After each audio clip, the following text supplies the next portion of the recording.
আপনারা খুব মনোযোগ সহকারে কথাটি শুনবেন। আপনারা জানেন আমাদের নেতা, প্রিয় নেতা, তৃণমূলের নেতা জনাব তারেক রহমান নতুন বাংলাদেশ বিনির্মাণের জন্য একটি ৩১ দফা ঘোষণা করেছেন।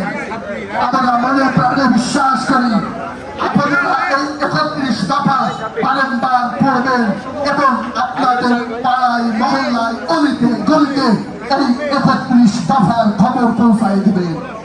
আমরা বিশ্বাস করি এই ৩১ দফা বাস্তবায়ন করার দায়িত্ব আমাদের, আপনাদের।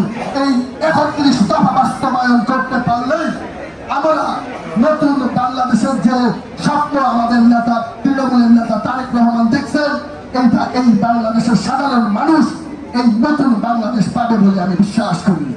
সংগ্রামী সাথী বন্ধুরা আমার,